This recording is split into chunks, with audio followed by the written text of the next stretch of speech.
이스라엘 자손들이 온전히 바친 물건으로 말미암아 범죄하였으니 이는 유다 지파 세라의 증손 삽디의 손자 갈미의 아들 아간이 온전히 바친 물건을 가졌습니다. 여호와께서 이스라엘 자손들에게 진노하시니라.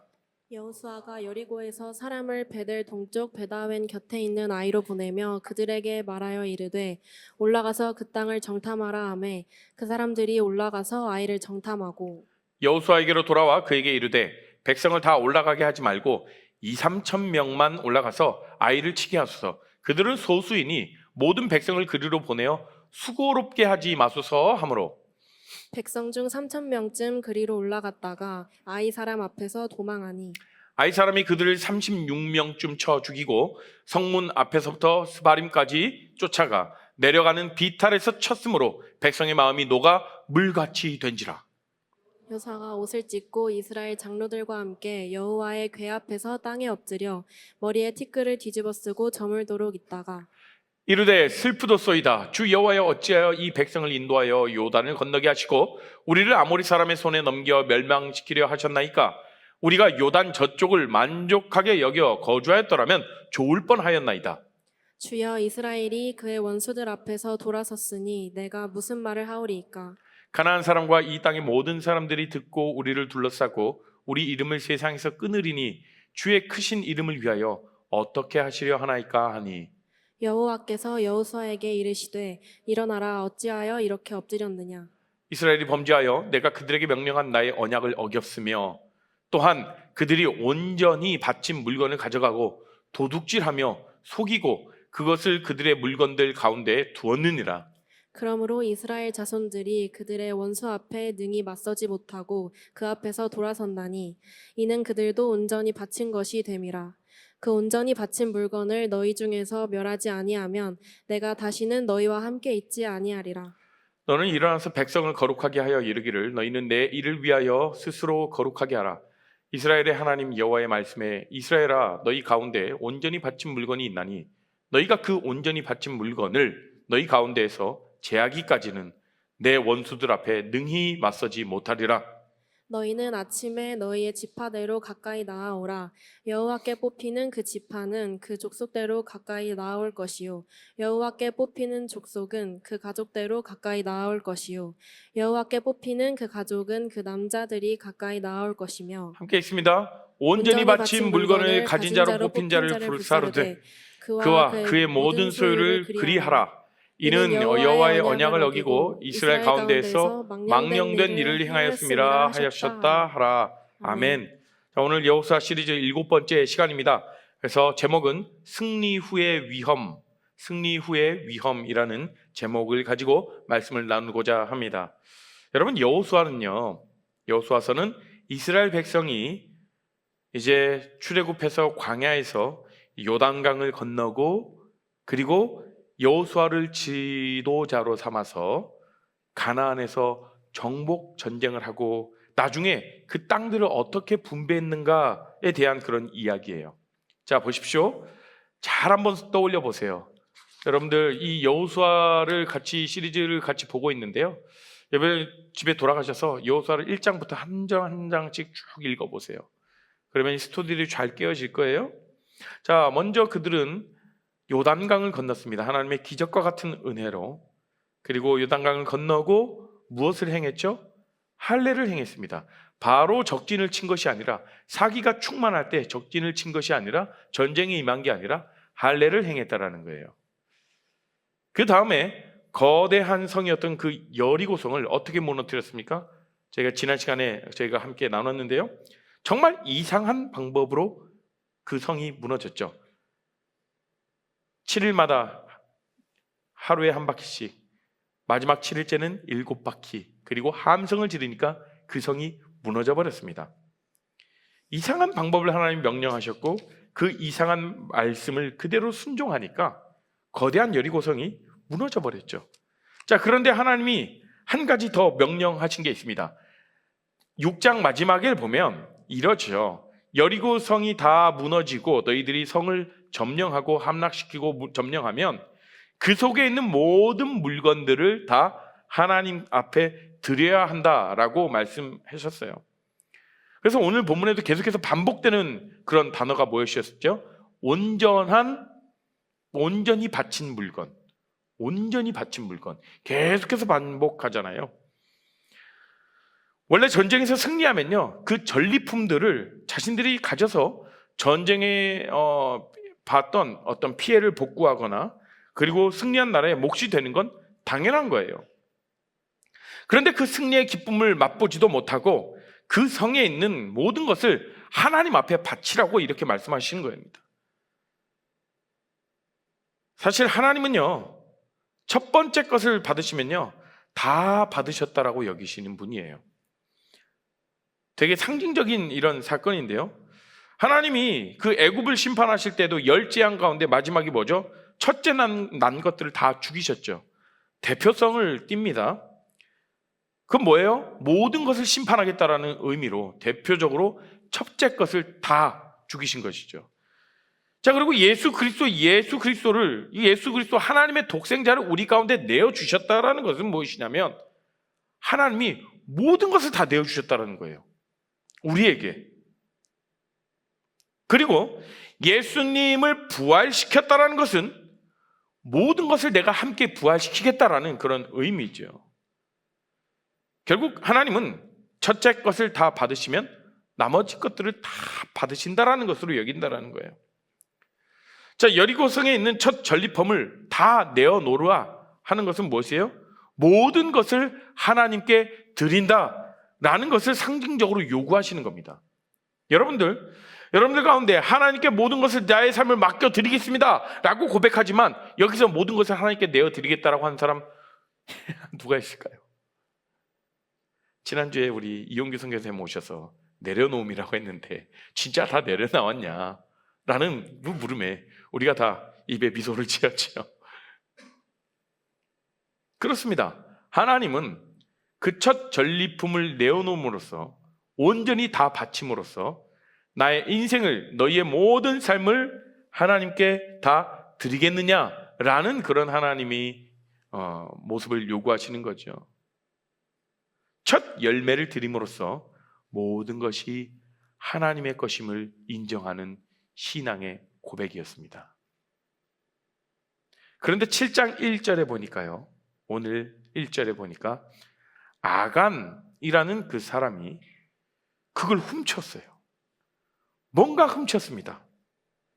온전히 바쳐야 할 물건을 자기 것으로 취한 것이죠. 이거 하나 주면 내가 좀 우리 깊은 곳에 좀 숨겨놓고 나중에 좀 써야겠다. 그로 인해서 두 번째 전쟁, 오늘 본문에 언급된 아이성이라는 것은 말 그대로 아이처럼 작다라는 건 아니고요, 이름이 아이성입니다. 그 아이성은 정말 작은 섬이에요. 여리고성이 거대한 성이었다면 아이성은요, 비교할 수 없을 그냥 작은 그런 성이었습니다. 그런데 이런 작은 성에 이스라엘이 패배하게 됩니다. 뭐 때문에요? 아간의 죄 때문에. 하나님이 온전히 다 바치라고 했는데 그걸 바치지 못했기 때문에. 이스라엘의 첫 패배에 대한 이야기가 바로 오늘의 본문의 이야기입니다. 자, 정탐꾼을 먼저 보냈는데요, 정탐꾼이 돌아와서 말하기를 뭐라고 합니까? 아이성은 여리고성에 비해서요, 이건 아무것도 아닙니다.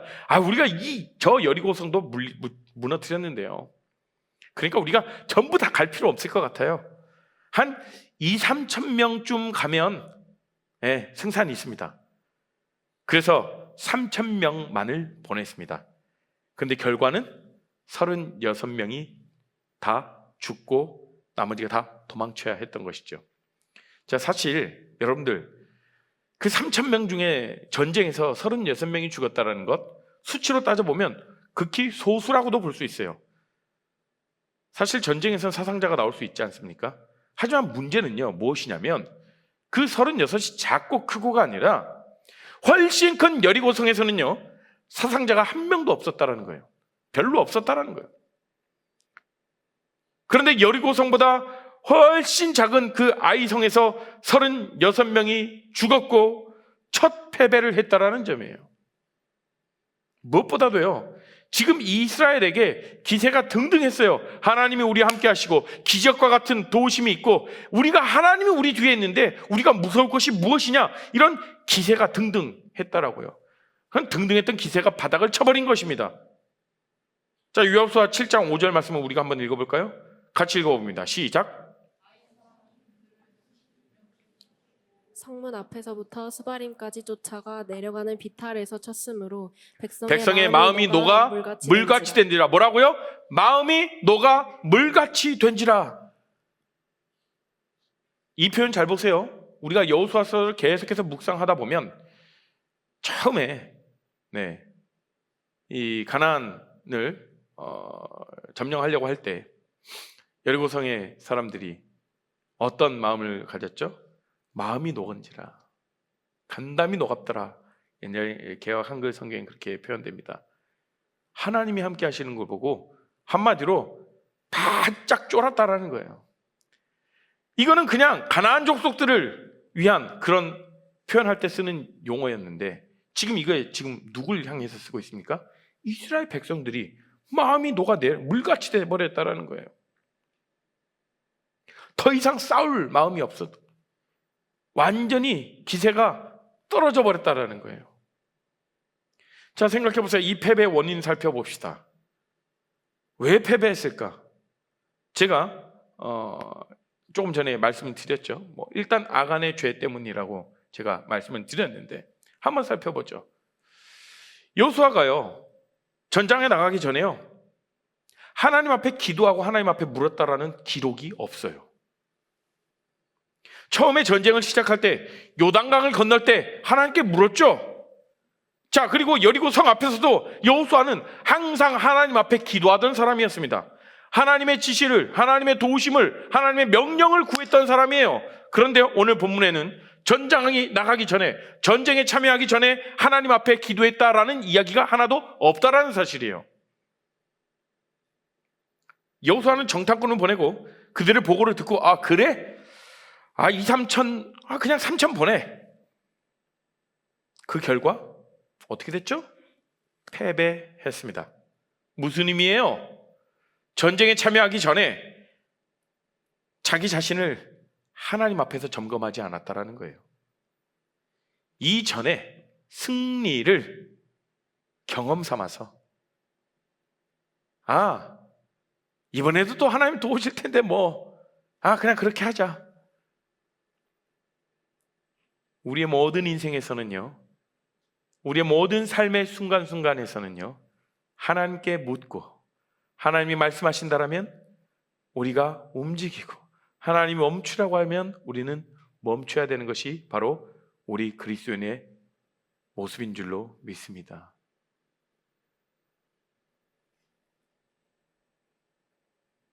결국 지금 여호수아는 전쟁하기 전에 자기 자신을 하나님 앞에 점검하는 시간을 빼먹어 버렸어요. 여기서 운전하시는 분들도 계시죠? 차를 타면, 차가 생기고 운전을 하면 그냥 계속 몰고만 다니면 됩니까? 아니죠. 엔진 오일은 언제 또 이렇게 교환해야 될지, 정말 중요한 타이어, 자동차 바퀴는 멀쩡한지, 여러 부품들은 노화되지 않았는지 적절하게 점검하지 않으면요, 나중에 더 큰 문제가 생기고 엔진을 완전히 교체해버려야 되는 그런 일들도 있습니다. 작은 오일류 하나 교체하지 않으면 그렇게 큰 일들이 일어나죠. 그것처럼 우리의 신앙생활에서도요, 적절한 정비가 이루어지지 않으면 사고가 나게 돼요. 평탄할 때 정비하는 그런 신앙을 가지셔야 된다는 거예요. 내가 아무런 일이 일어나지 않을 때, 그리고요, 우리가 승승장구하거나 내 삶 가운데서 기도하는 것마다 하나님이 다 들어주시고 응답해 주시고 이럴 때는요, 오히려 우리가 그때 더 하나님 앞에 매달리고 한순간순간 주님께 나아가야 된다는 거예요. 그러나 우리가 처음에 간절히 기도하십시오. 기도하셨다가 기도했을 때 그 하나님의 좋은 응답이, 내가 기도했던 그 기도의 제목들이 응답이 있다라면 그 나중에 계속해서 이 응답을 몇 번 맛보잖아요. 그러면 우리도 또한 이러한 여호수아 같은 실수를 범할 수 있다라는 거예요.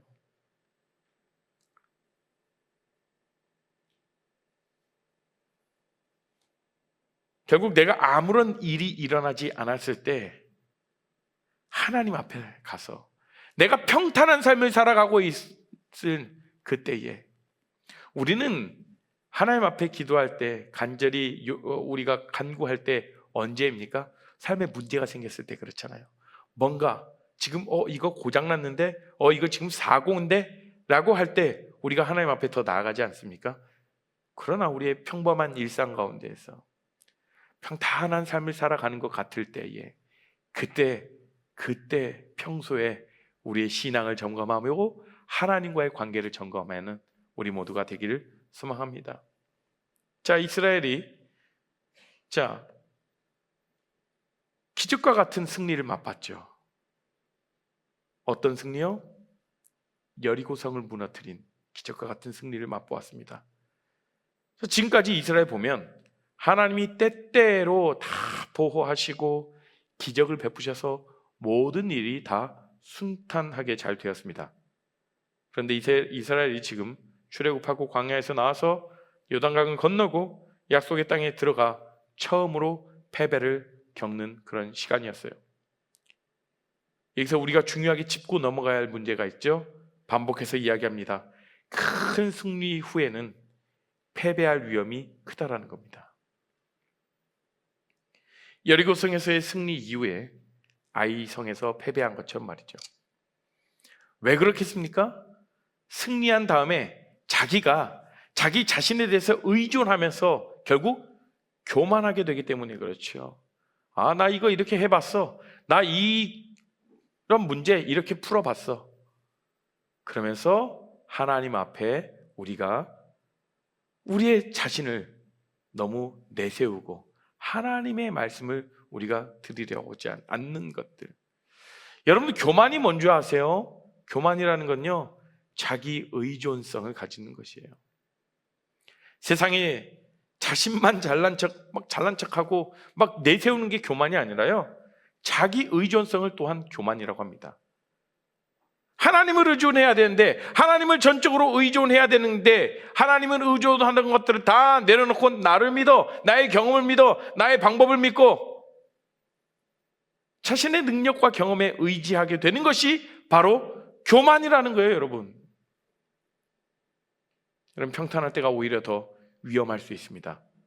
적당히 고난이 있을 때 우리는 오히려 영적인 건강성이 더 유지되기가 쉬운 것 같아요. 그렇지 않아요? 적당한 적들이 있을 때, 적당한 어려움이 찾아올 때 우리는 기도의 자리를 놓지 않지 않습니까? 그러나 우리는 삶이 평탄할 때 기도의 자리를 놓치기 쉽다라는 거예요. 그래서 우리의 삶이 평탄한 삶을 살고 있다. 여러분, 금요기도에 나오세요. 내 삶 가운데 어려움이 없다. 여러분, 기도의 자리 나오십시오. 여러분들의 개인의 기도의 자리로 나아가십시오. 혹여나 하나님, 나의 이 평탄한 삶 가운데 혹시 내가 점검해야 될 신앙의 모습들은 없을지, 나의 마음 가운데 하나님과의 관계가 또 점검해 봐야 될 것이 무엇인지 여러분들이 물으며 나아갔으면 좋겠습니다. 자, 패배한 이후에 여호수아는 어떻게 진행했는가, 어떤 선택을 하고 어떻게 했는가 볼까요? 6절 봅시다. 6절 같이 6절 말씀을 읽어보도록 합니다. 시작. 여호수아가 옷을 찢고 이스라엘 장로들과 함께 궤 앞에서 땅에 엎드려 머리에 티끌을 뒤집어 쓰고 저물도록 있다가, 옷을 찢고 장로들과 함께 궤 앞에서, 궤가 뭐예요? 여호와의 법궤입니다. 그게 결국 뭐예요? 여호와의 법궤, 언약궤는 뭘 뜻한다고 했어요? 하나님의 임재를 뜻한다고 했죠. 하나님 앞에 머리를 엎드려, 땅에 엎드려 머리를 숙이고 옷을 찢으며 자복하고 하나님께 회개하며 나아가는 것이죠. 자, 여호수아는요, 나라의 지도자이자 군대의 총사령관도 같은 사람이에요. 자, 패배했을 때 누구를 탓했을 수도 있어요. 야, 너 이 정탐 제대로 한 거 맞아? 야, 2, 3천이면 된다며. 너희가 뭐 이런 보고를 했어? 라고 다그칠 수도 있어요. 하지만 여호수아는 그 누구도 탓하지 않고 옷을 찢고 이스라엘의 많은 리더들과 함께 하나님 앞에 기도하는, 회개하고 자복하는 그런 모습들을 보였죠. 자, 여러분들 리더로서 문제가 발생했을 때 여러분들이 어디에서나 여러분들이 리더의 자리에 서게 될 텐데, 문제가 발생했을 때요, 원인을 파악하거나 물론 필요합니다. 누구를 탓하는 거 필요하죠. 그러나 먼저 우리는 신앙인으로서, 특히 우리 교회 공동체 리더들이라면 더 우리가 하나님 앞에 직접 나아가는 모습이 필요하다는 겁니다. 이것이 진정한 리더십이죠. 하나님, 이 시간 가운데 우리가 어떻게 문제를 풀어가야 됩니까? 하나님 이 문제 가운데 주님 일하여 주십시오라고 우리가 주님께 기도하며 나아가는 거예요. 우리의 삶에서도요, 혹여나 실패를 겪을 때가 있죠. 그 실패를 겪을 때 사람들을 탓하기보다도 먼저 하나님 앞에 나아가십시오. 우리는 그 문제의 원인을 파악해서 그 문제를 해결하는 데 급급합니다. 하지만 그 문제 앞에서 먼저 하나님 앞에 나아가는 그 연습이 필요하다라는 겁니다. 그래서 이제 하나님은 말씀해 주시죠. 이스라엘의 패배 원인이 아간의 죄 때문이다 라고 말씀하십니다. 여호수아 7장 11절 말씀입니다. 같이 한번 읽어보도록 하겠습니다. 시작. 이스라엘이 범죄하여 내가 그들에게 명령한 언약을 어겼으며 또한 그들이 온전히 바친 물건을 가져가고 도둑질하며 속이고 그것을 그들의 물건들 가운데 두었느니라. 자, 이 말씀을 통해서 우리는 아간의 죄가 단순히 개인의 문제가 아니라 이스라엘 전체의 문제로 여겨졌음을 볼 수가 있어요. 아니, 죄는 아간이 졌잖아. 그럼 아간을 좀 멸망시키시고 아간에게 벌어지면 되는데 왜 이스라엘 전체가 이렇게 힘들게 어려운 상황 가운데 처하게 되느냐라는 것이죠. 결국 하나님은 이스라엘 보실 때요, 하나의 공동체로 보셨다는 것입니다. 한 사람의 죄가 전체에 영향을 미쳤다는 것을 볼 수 있죠. 그래서 이제 아간의 고백을 보면 7장 21절인데요. 21절 말씀 같이 한번 볼까요? 시작. 물건 중에 시달산의 아름다운 외투 한 벌과 은 200세겔과 그 무게가 50세겔 되는 금덩이 하나를 보고 탐내어 가졌나이다. 보소서, 이제 그 물건들을 장막 가운데 땅속에 감추었는데 은은 그 밑에 있나이다. 자, 보세요. 아간이 그 물건을, 그런 전리품들을 보자 자신의 것으로 취한 것이에요. 그리고 장막 가운데 땅속에 감추었다라는 건 뭐예요? 나중에 어느 정도 다 잊혀질 때면, 그때 좀 내가 드러나서 그걸 좀 팔아가지고 나의 이익을, 내 재산으로 삼겠다라는 거죠. 은밀한 가운데 숨겨놓은 것입니다. 아무도 모르겠지. 그러나 여러분, 여기서 죄의 세 단계를 볼 수가 있습니다. 죄는 어떻게 이어지는지 보고 탐내어 자기 것으로 취했다라는 거예요. 죄는 그렇습니다. 첫 번째, 보는 단계예요. 죄는 보는 것에서부터 시작해요.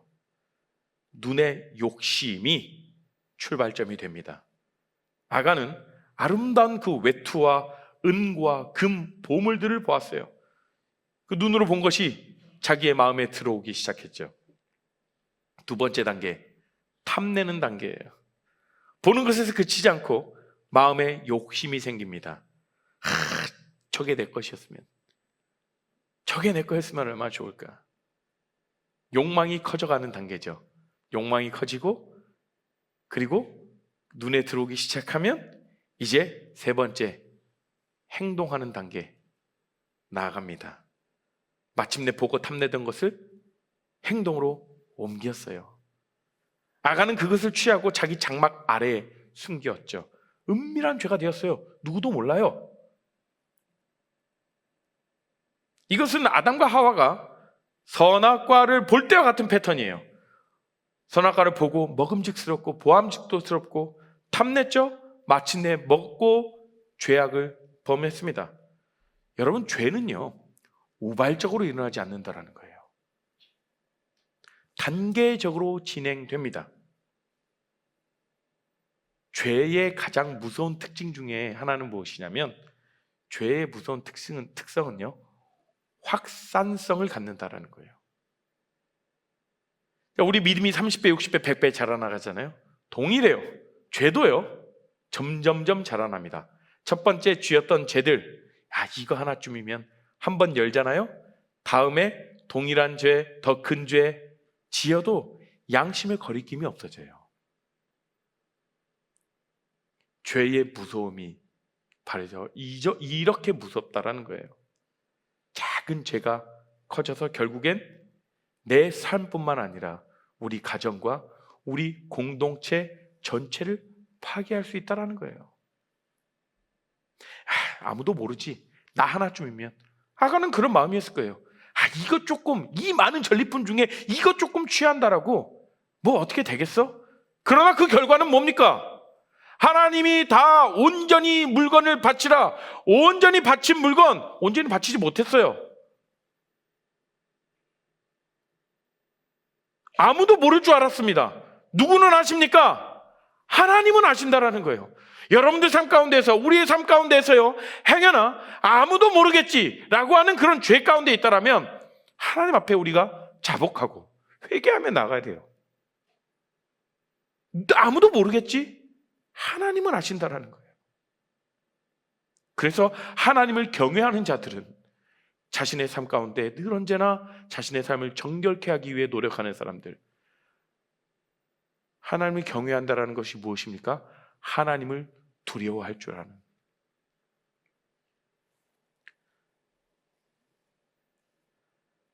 결국 아간 한 사람의 죄가 이스라엘 전체에 영향을 미쳤죠. 36명의 군인이 죽었고 이스라엘의 사기가 꺾이고, 뿐만 아니라 아간의 죄로 인해서 나중에 보면 여호수아 7장 24절 25절 보면요, 그의 가족 모두가 죽음에 다 이르게 되는 것이거든요. 이것은 오늘 사는 우리 삶에서도요, 중요한 교훈을 줍니다. 여러분, 한 사람의 죄는 그 사람만의 문제가 아니라는 거예요. 부모의 죄는 자녀에게 영향을 미치고, 리더의 죄는요, 조직 전체에 영향을 미칩니다. 결국 우리는 개인의 선택이 얼마나 공동체에 큰 영향을 미치는지 깊이 인식해야 돼요. 더 중요한 관점은 뭐냐면, 죄로 인해서 하나님의 관계가 깨어진다는 거죠. 성경에서 말하는 샬롬, 여러분들 샬롬 그렇게 많이 말하잖아요. 어떤 사람은 그래요. 문자에 샬롬 오는 순간 안 읽는다고 그러던데, 교회 단체 문자라고. 그래서 샬롬이라고 이렇게 문자 보내는 거 뭐야? 평안하셨냐? 유대인들은 그렇게 인사를 합니다. 샬롬. 우리 같이 한번 해볼까요? 옆 사람들에게, 옆 사람 쳐보세요. 손가락 하나 올리시고 샬롬. 네, 두 사람이 졸고 있었어요. 샬롬이라고 하죠. 샬롬은 평안하냐라는 것이죠. 하나님과의 관계 안에서 여러분들 샬롬 하십니까? 하나님과의 샬롬, 그 평안한 관계에서 오는 것이 온전함이에요, 여러분. 그런데 죄는요, 이 샬롬을 깨트려 버려요. 작은 죄라도 하나님과의 관계에 금이 가게 만든다라는 거예요. 몸에 작은 암세포 하나가 나중에 전이가 되고 그것을 놔두고 있으면 더 퍼지지 않습니까? 심각한 문제가 되죠. 마찬가지로 죄도 그대로 두면 성장하고 확산된다라는 거예요. 하나님의 그의 거룩하심 때문에 죄와 공존할 수가 없어요. 이것이 아간의 죄가 제거되어야 했던 이유였습니다. 결국 하나님은요, 그 이스라엘이 하나님과의 평안한 그 상태, 샬롬이 깨진 상태를 다시금 회복시키고 치유하시기 위해서 그 원인을 제거하고자 하셨습니다. 여러분 생각해 보세요. 그러면 우리 안에 일어나는 그런 죄들을 어떻게 우리가 이길 수 있을 것인가? 우리는 살아가면서 수많은 죄들을 짓고, 또 나는 정말 은밀한 죄들, 이런 것들 많이 짓지 않습니까? 하나님 앞에. 어떻게 죄의 유혹을 이길 수 있을까? 우리가 좀 세 가지를 좀 기억해 보고 싶어요. 죄를 어떻게 이길 것인가? 첫 번째, 하나님이 하신 일을 기억해야 된다는 거예요.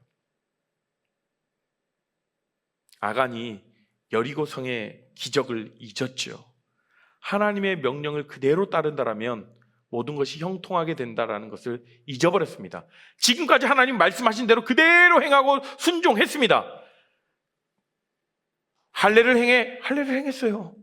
정말 이상한 명령이야? 행했어요. 그랬더니 여리고성이 무너져 버렸죠. 그 기적을 잊어버렸어요. 우리도 때로는 하나님이 우리 삶 가운데 은혜 내려주셨던 것들을 잊을 때 죄의 유혹에 쉽게 넘어가게 된다는 거예요. 요단강을 건너게 하시고 여리고성을 무너뜨리신 하나님의 역사를 만약에 기억했다라면 그 순간에 아간은 그 물건들을 탐내지 않았을 것이라고 봐요. 여러분, 우리도 하나님이 여러분들의 인생 가운데 지금까지 하나님께서 나에게 베풀어 주셨던 은혜 있지 않습니까? 하나님이 나에게 베풀어 주셨던 사랑, 내가 정말 하나님과 깊은 친밀한 관계 가운데 있었던 적이 있지 않습니까? 그 은혜와 구원을 항상 기억해야 되는 거예요. 내 인생에서는 그런 어떤 경험이 없어요, 목사님. 그러신 분들도 계실 수도 있어요. 그러나 그런 분들도 우리가 은혜를 기억할 것은 무엇이냐면 예수 그리스도의 은혜예요. 우리가 값없이 은혜 받지 않았습니까? 값없이 구원받지 않았습니까? 이것이 바로 은혜라는 거죠. 자, 두 번째, 어떻게 죄를 이길 것인가? 여러분들에게 부어주신, 하나님이 여러분들에게 부어주신 비전, 사명과 소명을 붙들어야 돼요. 나 저거 갖고 싶다.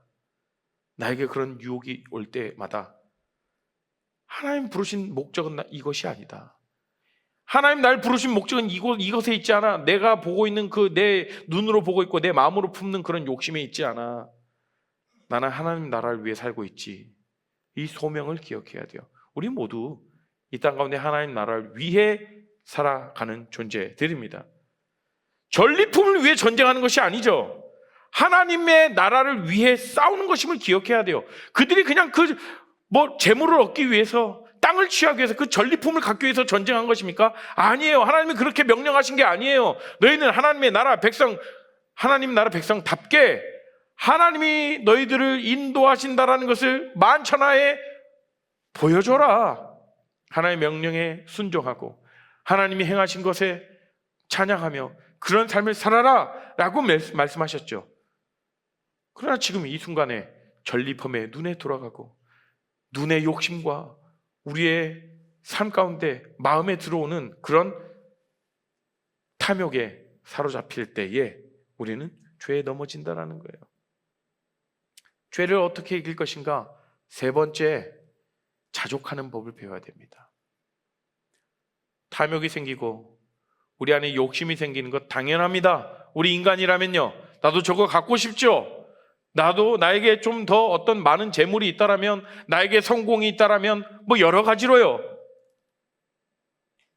바울은 빌립보서 4장 11절 12절에서요 내가 어떤 형편에든지 자족하기를 배웠노라 라고 이렇게 사도 바울이 이야기합니다. 하나님 주신 것에 만족한다라면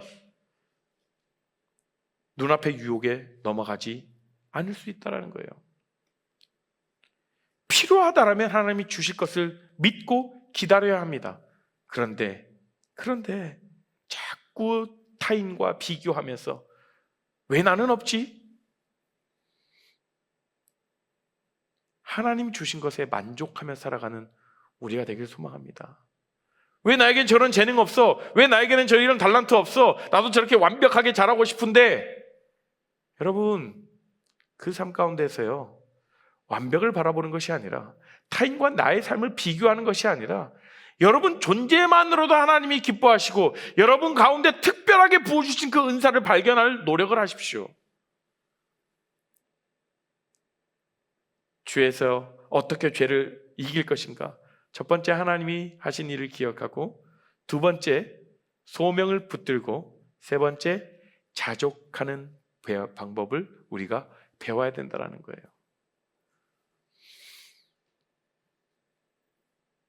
그러면 우리가 우리는 죄 가운데 있으니까 죄에 대해서 회복해야 될 것 아니겠습니까? 죄에 대해서 회복하는 과정들을 좀 한번 살펴볼게요. 이미 죄에서 넘어간 이후에는 어떻게 해야 될 것인가? 자, 여호수아가 보여준 회복의 과정을 한번 우리가 따라가 보겠습니다. 이후에 여호수아가 자복하며 하나님께 나아갔죠. 자, 첫 번째 죄에서 회복되는 과정, 여호수아는 정직한 고백을 했다라는 거예요. 여호수아는요, 하나님 앞에 엎드려서 하나님, 무엇 때문에 지금 이렇게 됐습니까? 하나님 알려주십시오. 그러다 아간은 결국 자신의 죄를 고백했습니다. 끝까지 말 안 해도 됐을 뻔했어요. 그렇잖아요.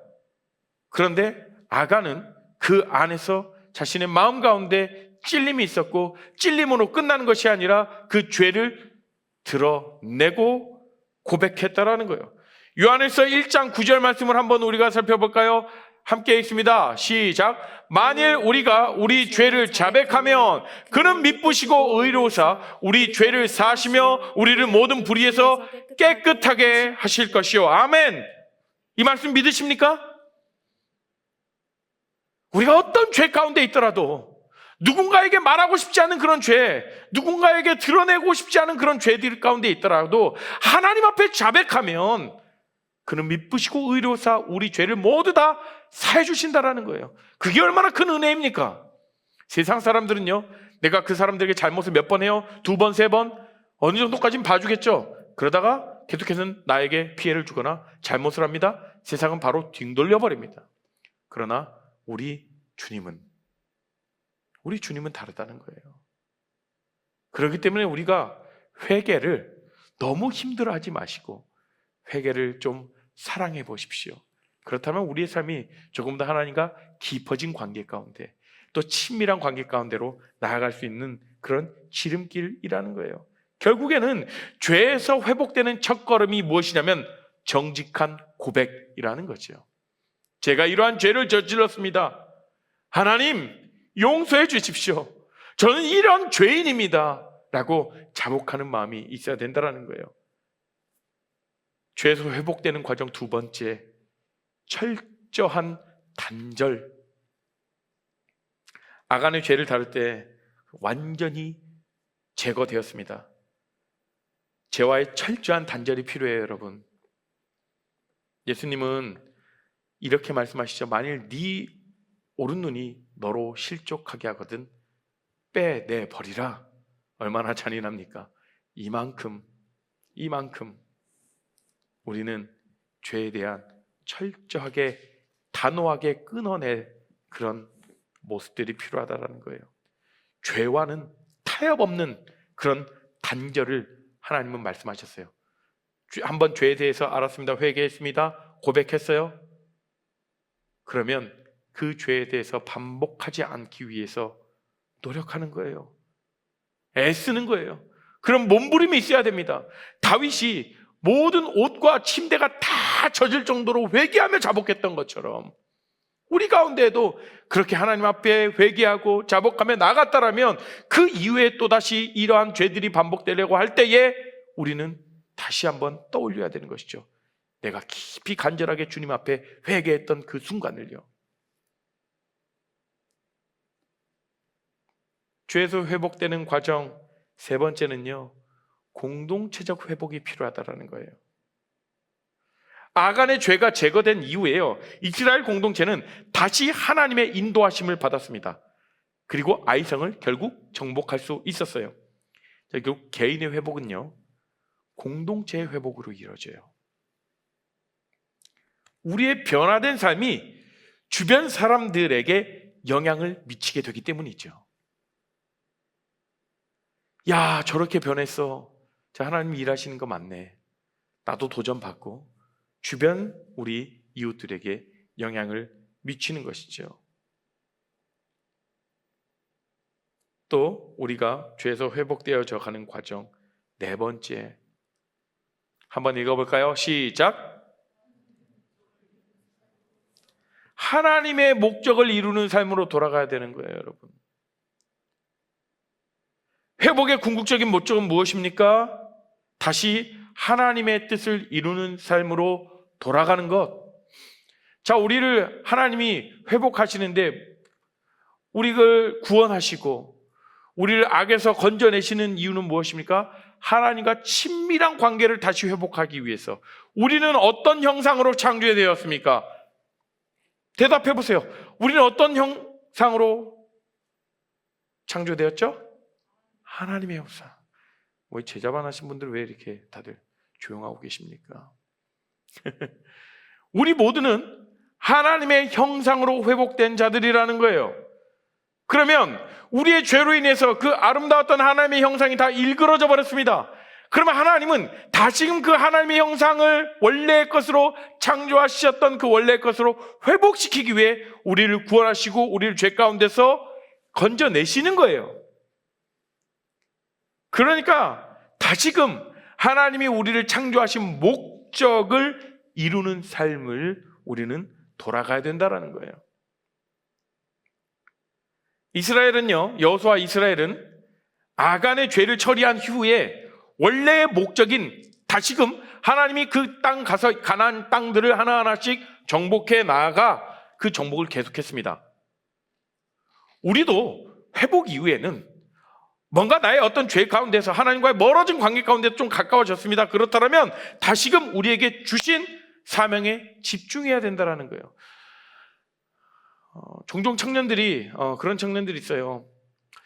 조금 어떤 사건들과 어떤 상황들과 마음의 힘듦으로 인해서 잠시금 내려놓는 맡은 어떤 사역들, 자신의 사역들을 내려놓는 일들이 있습니다. 그러나 건강하게 회복되면요 어떻게 되냐면 다시금 그 자리로 돌아와서 주님께서 나에게 맡겨주신 사명들을 잘 감당하며 살아나가야 된다는 거예요. 그런 건강한 모습들이 우리 공동체 안에 너무나도 많이 있습니다.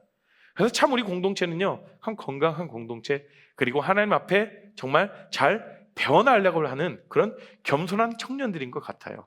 이런 귀한 멋진 청년들과 사역할 수 있는 게 저는 참 감사하고 좋아요. 이건 빈말이 아닙니다. 네. 청년들 위해서 박수 한번 쳐야 되는 거 아니에요? 네. 저를 위해서 말고요.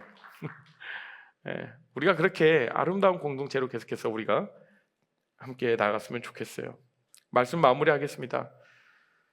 여호수아 오늘 말씀을 통해서요 우리의 가장 위험한 순간이 특히 영적인 충만함과 은혜를 받은 후에 그 이유가 가장 위험하다. 승리를 맛본 이후의 삶이 정말 위험하다라는 걸 우리는 배웠습니다. 그리고 또 우리는 매 순간 하나님의 도우심과 하나님의 일하심을 떠올리고 잊어서는 안 된다는 거예요. 또한 죄의 심각성, 그리고 하나님 앞에서 자신을 점검하는 것의 중요성들을 오늘 짚어보았습니다. 죄는 단순한 실수가 아니라 하나님과의 관계를 깨트려버리고 공동체 전체에 영향을 미치는 심각한 문제가 될 수 있다는 거예요. 하지만 그런 죄 가운데 살아가는 동시에 우리에게는 소망이 있다라는 사실입니다.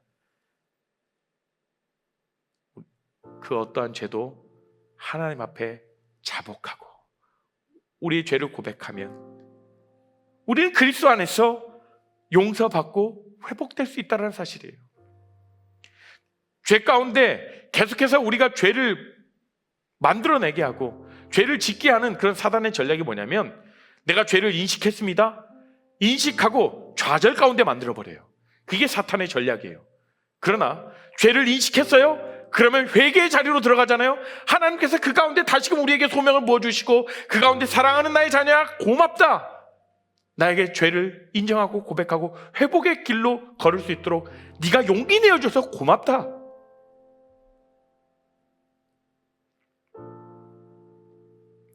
그분이 바로 우리 하나님, 우리 아버지시라는 사실이에요. 그러니 우리 여러분, 우리가 때로는 정말 내 안에 해결되지 않는 그런 죄의 영역이 있다라면, 나 자신을 믿는 것들, 하나님을 의존하지 못하게 하는 것들이 있다라면 그 가운데서요, 무릎 꿇고 하나님 앞으로 나아가십시오.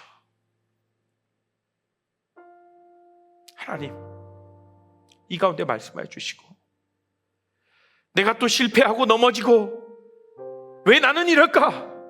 왜 나는 지금 제대로 되는 것이 없고 왜 나는 또 넘어질까? 힘들게 하고 좌절하고 넘어지게 만드는 것이 바로 사탄이라는 것이에요. 여러분들 기억하십시오. 잊지 마십시오. 그 순간에 우리가 어디에 있어야 될지, 넘어져서 땅에 주저앉는 것이 아니라 무릎 꿇고 기도의 자리로 나아가야 된다는 사실이에요. 우리 많은 청년들 보면 많이 힘들어하고 낙심 가운데 있고 좌절 가운데 있는 청년들이 덜어는 많이 보여요.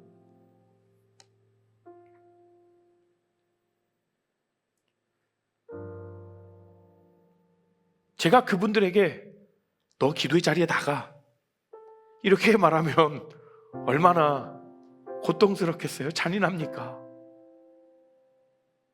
감사한 것은 우리가 기도의 자리에 나갈 수 있도록 주님이 우리를 붙들고 당신의 손을 붙잡으신다는 거예요.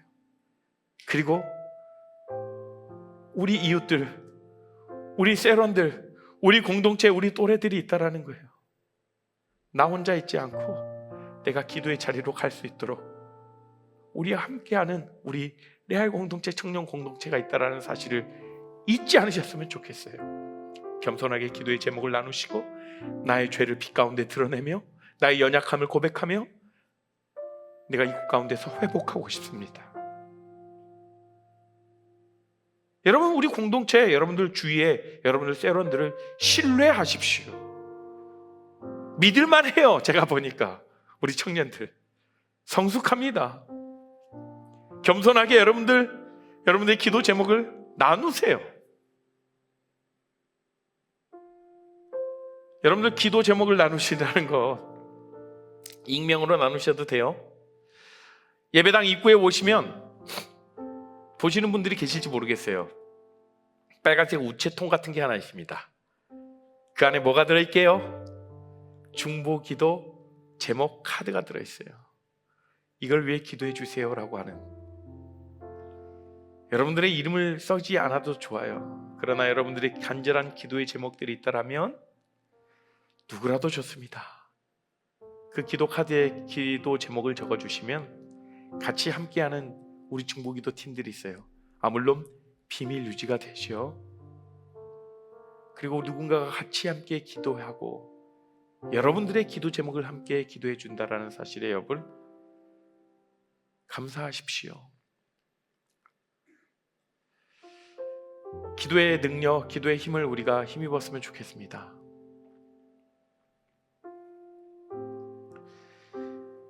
우리의 삶의 중심을 바로 잡을 수 있도록 우리가 늘 언제나 기도했으면 좋겠어요. 우리 하나님을 우리의 인생의 가장 첫 자리로 모시고 정직하게 자신을 점검하고 공동체 안에서 서로를 격려하는 삶을 살아가기를 부탁드립니다.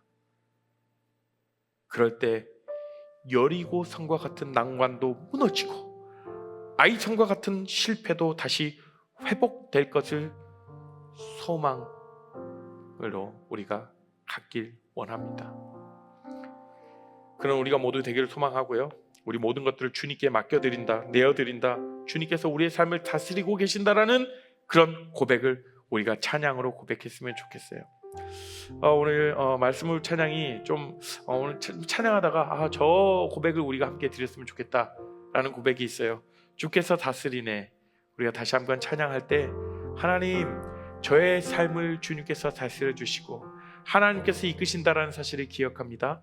하나님, 나의 평탄한 삶 가운데, 나의 성공적인 그런 삶 가운데에서 그때 그 뒤에 찾아올 수 있는 위험을 내가 인식하게 하시고 그 순간에 하나님, 늘 언제나 하나님을 바라볼 수 있는 믿음을 더하여 주십시오라고 고백하며 우리가 함께 찬양하며 나아갑니다. 함께 찬양하실까요? 주께서 다스리네 내 삶, 주께서 다스리네, 주께서 다스리네 내 삶을, 주께서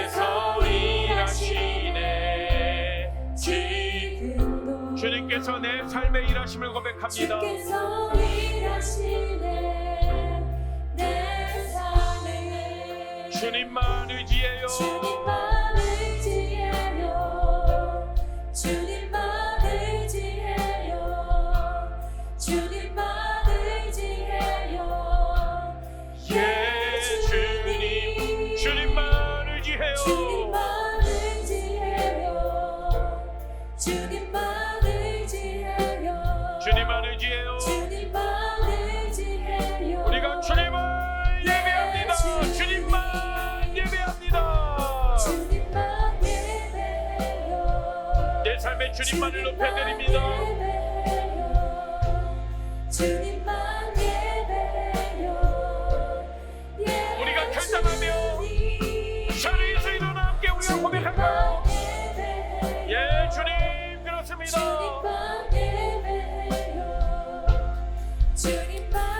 다시 한번 고백합니다. 주님만 사랑하겠습니다. 예, 주님, 주님만 사랑하겠습니다. 주님만 사랑해요 예, 주님, 주님만 사랑해요 주님만 사랑하길 원합니다. 주님만 사랑해요 내가 세상인 것을 사랑하는 것이 아니라 온전히 날 구원하신 그 주님만 사랑하겠습니다. 주님만 사랑해요 주님만 사랑해요 주님만 사랑해요 예 주님 예, 그렇습니다. 주님만을 전적으로 의지하겠습니다. 내 삶 가운데 주님만을 예배하겠습니다. 내 삶 가운데 온전히 주님만 사랑하겠습니다. 하나님이 찬양의 가사에 내 삶의 고백이 되게 하시고 우리 공동체의 고백이 되게 하여 주시옵소서. 하나님, 우리가 무엇인가 잘 되고 있고 잘 성공하는 것 같이 보일 때, 그때가 우리가 다시 한번 우리가 평범한 삶이 이루어질 때, 그때가 다시 한번 우리의 삶을, 영적인 삶을, 하나님과의 관계를 점검해야 할 때를 우리가 바라보게 하시고, 혹여나 우리 가운데 하나님께서 보여주시고 밝혀주시는 그런 죄의 영역이 있다라면 하나님 앞에 온전히 내어드리고 나갈 수 있는 그런 믿음을 허락하여 주시옵소서. 이제는 주 예수 그리스도의 은혜와 하나님의 크신 사랑과 성령 하나님의 감화 교통하심이, 하나님을 전적으로 의존하고 하나님께 나의 모든 삶을 내어드리고 하나님만 예배하며 하나님만 사랑하는 삶을 살아가겠다라고 고백하는 우리 모든 귀한 레알 공동체 가운데, 그 가정과 직장과 학업 가운데 지금으로부터 영원토록 함께 없시기를 간절히 축원하옵나이다. 아멘.